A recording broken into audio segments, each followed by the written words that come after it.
Hello दोस्तों, welcome to Uttarakhand समाधान। तो दोस्तों, डेली टेस्ट सीरीज भाग आज है हमारा 47। जल्दी ही हम 50 भाग कंप्लीट करने वाले हैं और 50 भाग आप लोगों के लिए स्पेशल होगा। तो देखते हैं उसमें हमारा क्या स्पेशल होता है। तो चलो फिलहाल तो हम बात करते हैं आज के 47वें भाग में, जो कि बीडीओ, बीपीडीओ, पटवारी और उत्तराखंड पुलिस के लिए बहुत ही महत्वपूर्ण साबित हमारा होने वाला है। दोस्तों, इसके साथ हमारे नाइट टेस्ट सीरीज चल रही है जो इससे कुछ बेहतर है। और बात करते हैं कि अगर जिसको भी ये नोट्स चाहिए ना, वो हमारे टेलीग्राम चैनल पर ऐड हो जाएं, उत्तराखंड समाधान करके आप सर्च करें टेलीग्राम में और चैनल को ज्वाइन कर लें। आपको ये सब टेस्ट सीरीज वहाँ पर अवेलेबल हो जाएंगी। तो चलो आज हम बात करते हैं आज के टेस्ट सीरीज पर। दोस्तों, जो आज के प्रश्न हैं वो अधिकांश हमारे ताल और कुंड नदियों से होंगे, क्योंकि आप लोगों ने पहले ही बता रखा कि अभी मेरा जो चल रहा है यहाँ पर परीक्षा वाणी पे ही चल रहा है। एक एक चैप्टर कंप्लीट कर रहा हूँ, वहाँ से क्वेश्चन बहुत अंदर अंदर जाके क्वेश्चन को बना रहा हूँ, मतलब कि ढूंढ ढूंढ के लेकर आ रहा हूँ प्रश्नों को। तो उसमें का हमारा पहला प्रश्न है कि लोकपाल व हेमकुंड में सिक्कों के किन गुरु ने तपस्या की थी। कौन थे वो गुरु जिन्होंने लोकपाल या हेमकुंड में तपस्या की थी। तो दोस्तों थे हमारे 10वें व अंतिम गुरु गुरु गोविंद सिंह। दूसरा प्रश्न है दोस्तों कि बूढ़ा केदार नामक स्थान किस जिले में है। बात हो रही कि बूढ़ा केदार, तो दोस्तों यह हमारा सी टिहरी गढ़वाल में है। तीसरा प्रश्न है कि बाल गंगा घाटी किस ताल के पास स्थित है। तो दोस्तों इसका जो सही आंसर हमारा वह है ए महासर ताल। और महासर ताल को ही हमारे भाई बहनों के ताल के नाम से भी जाना जाता है, क्योंकि दो छोटे छोटे कटोरे नुमा आकार के हमारे क्या हैं यहाँ पर दो ताल हैं, जो कि कौन से हमारे महासर ताल के नाम से जाने जाते हैं।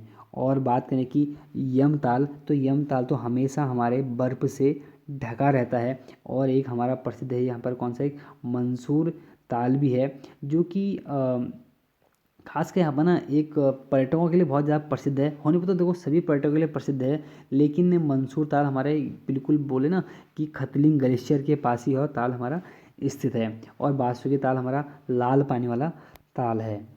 चौथा प्रश्न है कि लक्ष्मण गंगा नदी का उद्गम कहाँ से होता है। तो दोस्तों उसका जो सही आंसर हमारा वो है बी हेमकुंड। दोस्तों अब हेमकुंड अगर मैं बोलूँगा ना, तो आपको पता होना चाहिए कि हेमकुंड का दूसरा नाम हमारा क्या है, लोकपाल झील है। और यहीं पर ही हमारा क्या है, यहीं पर ही हमारे 10वें गुरु गोविंद ने क्या की थी, तपस्या की थी, जो कि हमारे 7 पर्वतों से हमारा क्या है, यह हेमकुंड घिरा हुआ है। पांचवा प्रश्न है कि सूर्यकुंड और चंद्रकुंड नामक दो ताल किस झील के पास स्थित हैं।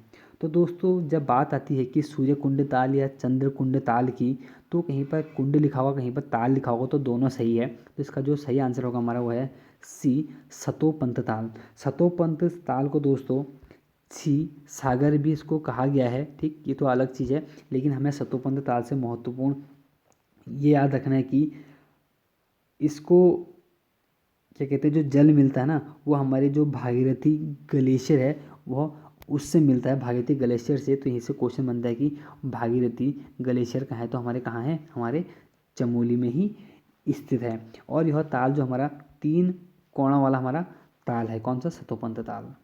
छठा प्रश्न है कि झूला मेला कहाँ लगता है। तो दोस्तों जो इसका सही आंसर है झूला मेला, तो लगता है दोस्तों ये चंपावत में, वो भी कहाँ पर, श्यामला ताल के पास से ही लगता है। और इसी ताल के पास हमारे विवेकानंद का आश्रम भी स्थित है। अब दोस्तों क्वेश्चन है कि गोला नदी का उद्गम कहाँ से होता है।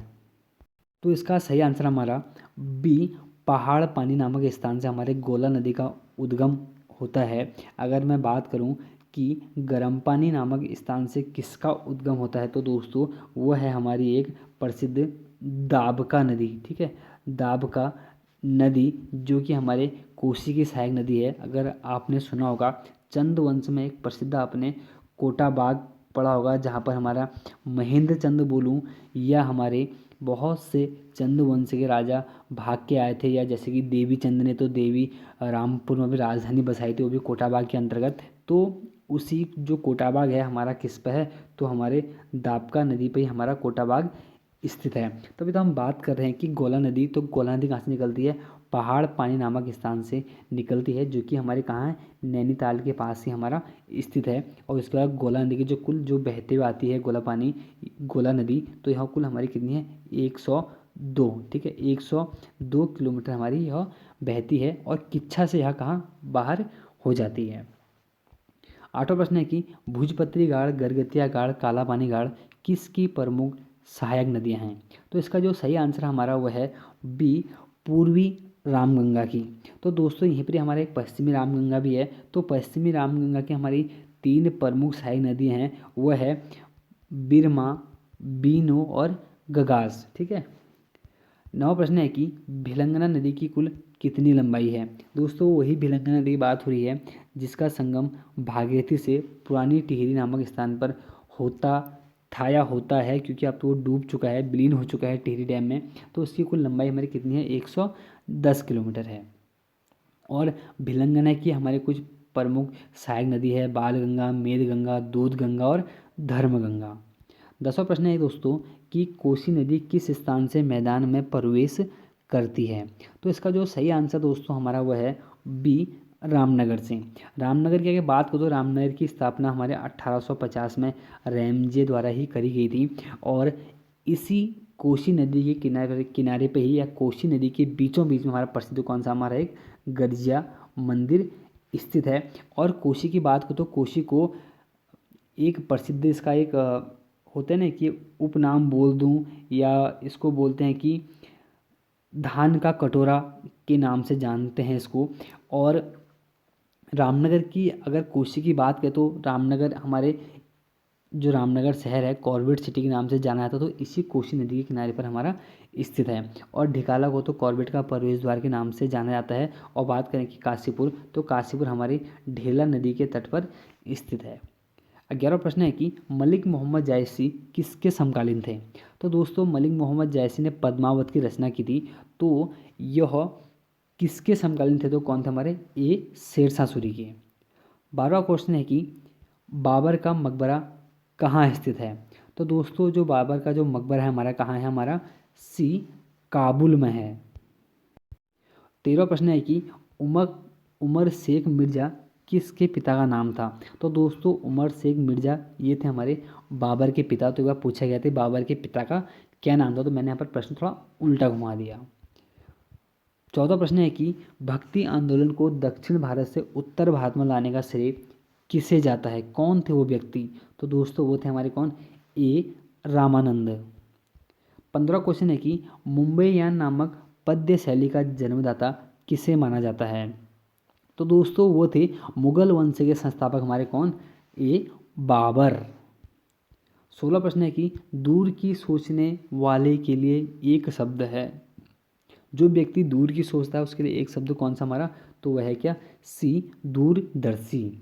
अच्छा दोस्तों आप लोग सोचेंगे ना आजकल की एक जो पत्रिकाओं से हमें क्वेश्चन नहीं दिखे जा रहे, तो बहुत जल्दी आपको जो हमारे हिंदी में वो कोर्स से कंप्लीट हो जाएगा ना, तो आपको वहाँ से प्रश्न देखने को मिलेंगे। बस थोड़ा सा आप लोग क्या एक धैर्य बनाए रखें।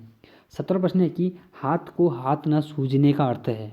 तो दोस्तों इसका जो सही अर्थ हमारा वो है क्या, घना अंधेरा होना। 18वां प्रश्न है कि अभ्यागत का अर्थ है, किसे बोलते हैं अभ्यागत का अर्थ, तो क्या है हमारा अतिथि।